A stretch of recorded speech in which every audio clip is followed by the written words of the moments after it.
A blessed morning to you, everybody. Coming to you from Moscow. I want to continue with our marriage series. Last time we looked at what a Christian marriage should look like, the characteristics of a Christian marriage. I want to look at a few important points here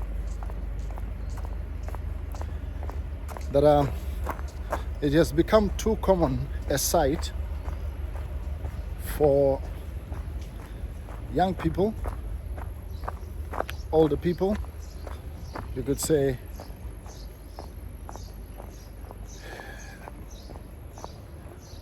all kinds of age groups really. It has become too common for people to get into relationships, marriage in specific, for people to get married with zero preparation, zero.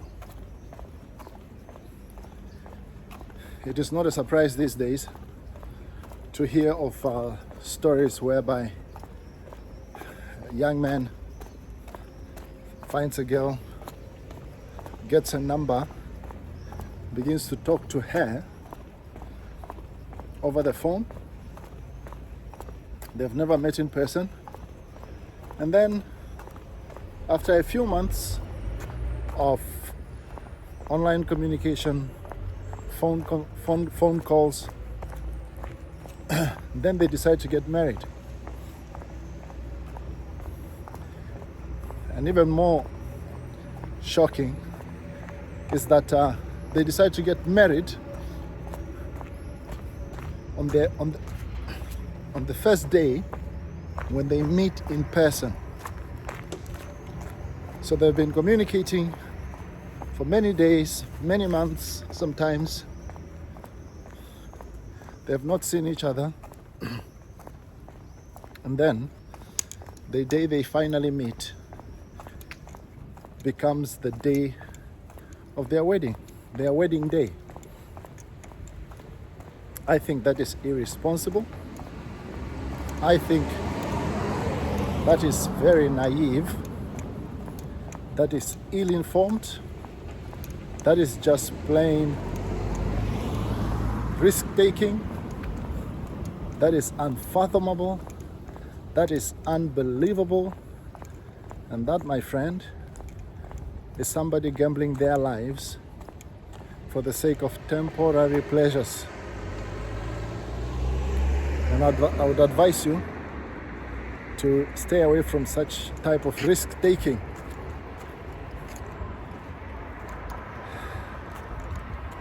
Naivety and ignorance, unfortunately, has become the order of the day. Naivety and ignorance.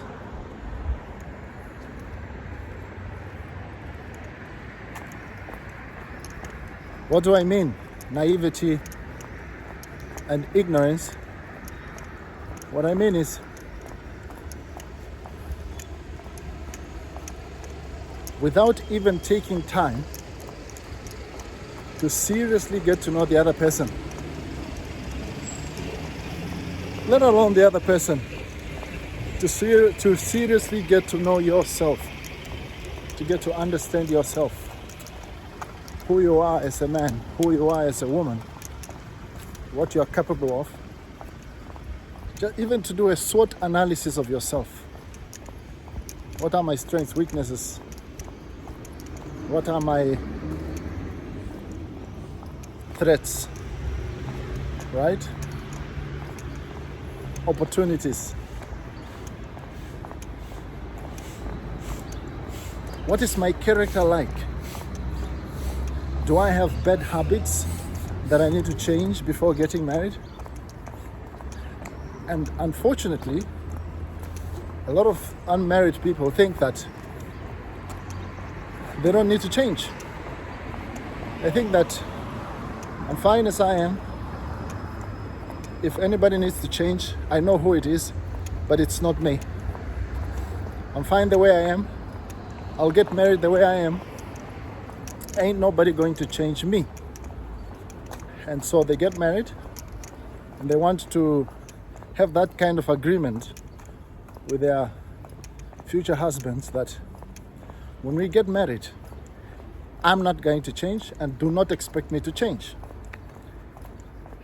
And the gentleman also brings forth the same proposition that I agree with you. I don't think we should change each other. I don't want to change. I'm very happy the way I am. Thank you. I'm not going to change you either. So let us enjoy our lives.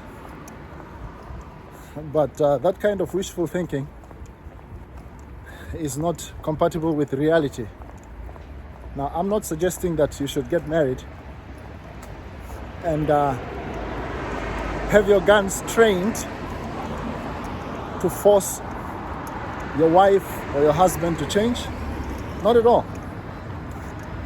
But what I'm saying is that somebody needs to change in that marriage, and I know who needs to change, and it is you.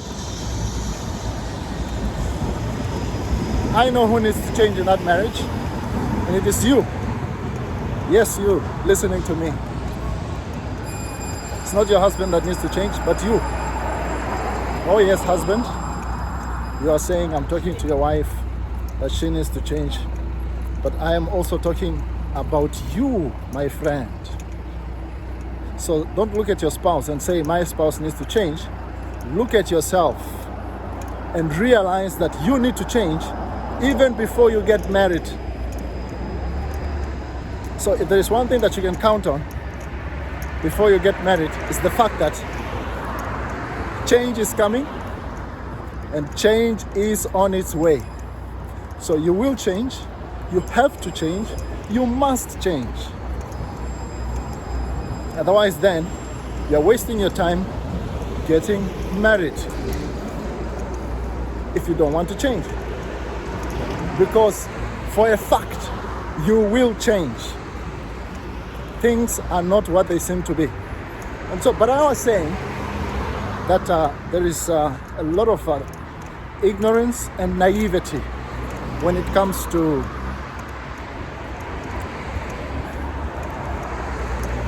preparing for marriage, which in most instances is absent, right?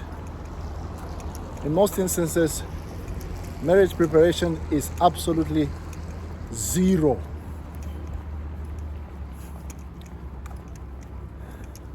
Yes, a lot of ignorance, a lot of naivety. Naivety, I define it as lack of exposure, lack of experience. You know, when somebody is naive, that means they don't know. They are new, right? It's like there's a sense of novelty. They are new to a particular type of thing, and them being new, they know absolutely nothing, right? It's like somebody who's not a doctor comes into the hospital, he'll be categorized as naive to what's going on in the hospital, right? Doesn't know anything. You know, if you tell the person, can you tell me what this machine is? They'll most likely tell you that, nope, I don't know what this machine is. If you tell them, you know, you get the point. Naivety is zero knowledge, zero exposure. But when it comes to ignorance, I define ignorance as people who think they know, but they know nothing. So when it comes to ignorance, there seems to be some level of knowledge, exposure, experience, but with all that, the knowledge is zero. There is no understanding. Yeah? So an ignorant person is a dangerous person. A naive person too is a dangerous person. Yes, why do I say they are dangerous? Because, especially given our culture of today, of young people saying, it's my life, I do whatever I want to do with it. Leave me alone. Go away. I'll get into a relationship with whomever I want to. I'll do whatever I want to do. It's my life. Now, that is the kind of attitude that sets you up for failure in marriage. It's my life. I do whatever I want to do. You can't tell me nothing. Okay. We can't tell you nothing. Probably.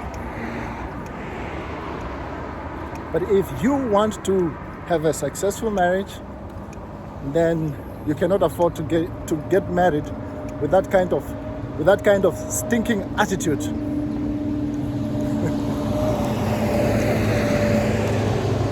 Now, you have to realize one thing, that the enemy, the devil, the Satan, the accuser of the brethren, the enemy of your soul, he does not want you to succeed in your marriage. You have to realize that somebody does not want you to succeed. Somebody does not want you to have a productive marriage, to have a fruitful marriage. Somebody is going to make sure that you fail, and that you fail in a spectacular manner. Somebody is going to make sure that you fail in your marriage and that you fail spectacularly.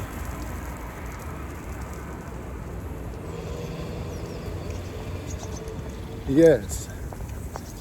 And that you fail spectacularly. You know, some people don't want to get married to you. They want the money you have. They just want your money. Some people don't want to marry you. They want your title. They want your title. They want your social status.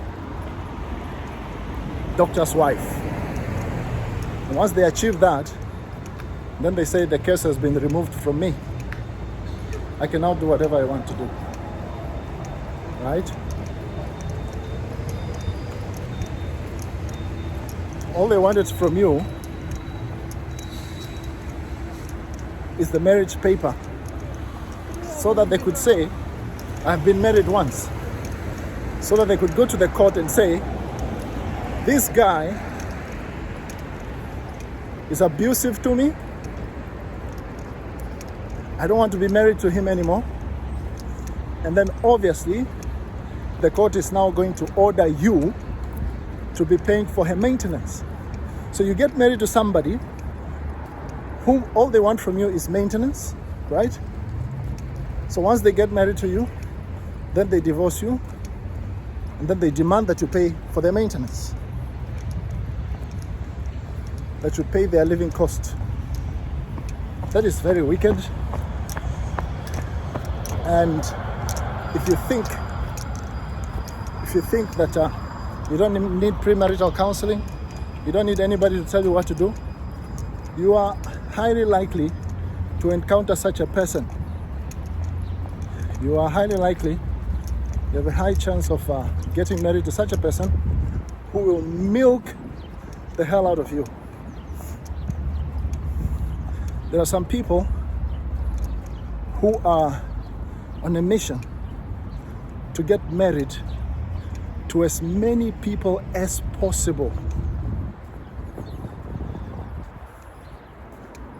All they want to do is to increase the tally of their victims, right?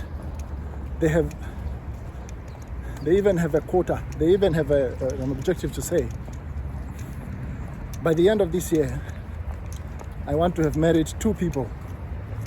I would have married one guy, divorced him, marry another one.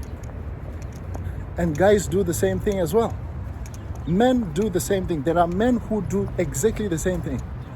He goes to one city, finds a girl, 2 months later, while the emotions are still high, while the infatuation is at its peak, marries this desperate woman, and then after that he begins to visit another city, another town, another region, finds another woman there, marries her, and then you'll find he has 3 women in 3 different cities to whom he is legally married. So you cannot afford to be naive and ignorant, because if you are, then the devil will have you up for lunch, for breakfast, for dinner, and for snacks. Right? So be careful, guys. I think I'll end this video right here. The Lord bless you.